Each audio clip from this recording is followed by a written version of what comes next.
bizimle ilgili yine bir şeyler yapıyor.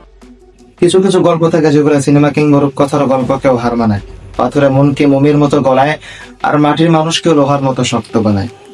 ইতিহাসে 99% ক্ষেত্রেই দেখা যায় রাজার ছেলে রাজা হয়েছে, প্রজার ছেলে প্রজাই হয়। তবে রাস্তার পাশে লেবুর শরবত বিক্রি করেও যে প্রধানমন্ত্রী কিংবা রাষ্ট্রপতি হওয়া যায়, সেটা এরদোয়ানকে না দেখলে হয়তো ইতিহাস নিজেও বিশ্বাস করতো না। বিশ্বের অন্যতম প্রভাবশালী মুসলিম রাষ্ট্রগুলোর মধ্যে তুরস্ক সবার উপরে।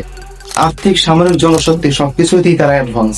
পশ্চিমা রক্তচক্ষুকে তারা 4 পয়সায় ধরে না। আর এত এত কিছুর পিছনে মাস্টার মাইন্ড একমাত্র এরদোগান। এরদোগান 1954 সালে 26 ফেব্রুয়ারি ইস্তাম্বুলের একটি নিম্ন মধ্যবিত্ত পরিবারে জন্মগ্রহণ করে। পারিবারিক আর্থিক অসচ্ছলতার কারণে নিজের পড়াশোনা চালানোর জন্য রাস্তার পাশে ফুটপাতে লেবুর শরবত বিক্রি করা শুরু করে সে। রাজনৈতিক সিন্ডিকেট আর চাঁদাবাজের মুখে হাসি ফুটিয়ে যে কয় টাকা নিজের পকেটে পড়তো, তাদের নিজের পড়াশোনা চলমান রাখতে এবং পরিবারকেও সাপোর্ট দেওয়ার সর্বোচ্চ চেষ্টা করত। এরদোগান বিশ্ববিদ্যালয় পর অবস্থায় সামান্য রাজনীতিতে জড়ালেও 1994 সালে নিজেকে মাঠ পর্যায়ে তুলে ধরার জন্য আপ্রাণ চেষ্টা করে।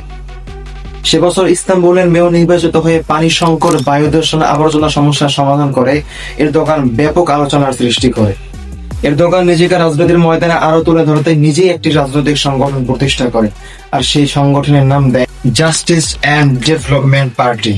সংগঠন প্রতিষ্ঠার 2 বছর পর অর্থাৎ 2003 সালে নির্বাচনে এরদোগান বিপুল ভোটে জয়ী হয়ে প্রধানমন্ত্রীত্ব অর্জন করে। তার নীতি, আদর্শ, আমানত ও সঠিক আইন প্রয়োগের কারণে জনগণ পরবর্তী 2 নির্বাচনেও তাকে প্রধানমন্ত্রীর আসনে বসায়।